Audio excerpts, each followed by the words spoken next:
TFC spiritual ప్రేక్షకులకు స్వాగతం. ఈ వారం రాశిఫలాలు పరిశీలిద్దాం. ఓం వసుదేవసుతం దేవం కంసచాణూరమర్దనం దేవకీ పరమానందం కృష్ణం వందే జగద్గురుం. కృష్ణం వందే జగద్గురుం, అర్జునం వందే జగదేకవీరం. శ్రీ రాధాకృష్ణాభ్యాం నమః. ఈ వారం మనకి కుజ, బుధ, శని గ్రహాలు ఇవన్నీ కూడా మనకి మీనరాశిలో ఉన్నాయి. అలాగే రాహువు కుంభరాశిలో, కేతువు మరి సింహరాశిలో, గురుడు మిథున రాశిలో, అలాగే ఈ యొక్క శుక్రుడు మనకి మేషరాశి ప్రవేశం చేస్తున్నాడు. రవి మనకి మీనరాశిలో ఉన్నాడు. ఈ విధంగా ఉన్నటువంటి గ్రహస్థితిని బట్టి ద్వాదశ రాశుల వారికి అందరికీ కూడా ఒక్కొక్క రాశి వారీగా ఎలాంటి ఫలితాలు ఇస్తాడో మనం చూద్దాం.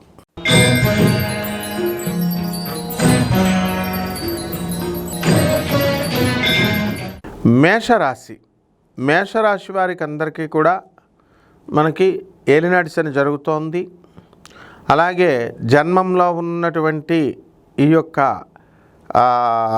శుక్రగ్రహ ప్రభావం వలన అనేకమైనటువంటి శుభాలు జరగడానికి అవకాశాలు ఉన్నాయి. శుక్రుడు కస్పలోకి వచ్చాడు మీనరాశి నుంచి మేషరాశిలోకి.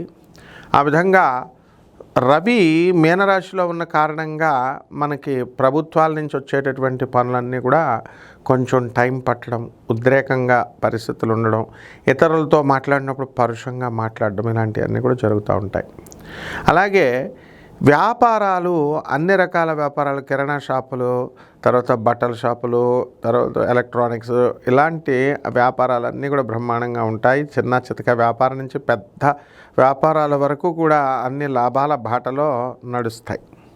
అలాగే విద్వాంసులు అందరూ కూడా కాంట్రవర్సీస్కి వెళ్ళడము, తర్వాత వీళ్ళకి డిఫేమ్ అవడము ఇలాంటివన్నీ కూడా జరుగుతాయి.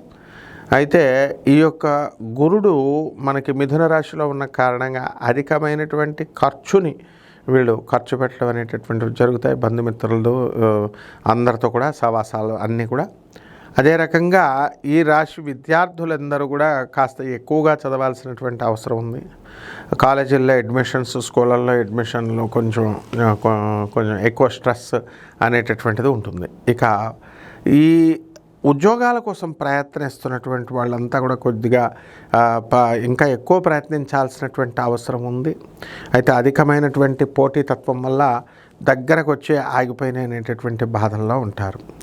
ఇక పరిహారాల దగ్గరికి వచ్చేసరికి మనకి తారా అమ్మవారి యొక్క మంత్ర జపం చేసుకోవడము, ఆ తారా జపం చేసుకోవడము, అలాగే తారాదేవి యొక్క హోమాన్ని మీ ఇళ్లల్లో చేసుకోవడము, అలాగే అరటిపళ్ళు నివేదన చేయడము, పసుపు బట్టలపైన ఈ పసుపు పళ్ళు, పసుపు పువ్వులతో తారా అమ్మవారికి నివేదన చేసి ఆరాధించినట్లయితే బ్రహ్మాండంగా ఉంటుంది. శుభమస్తు.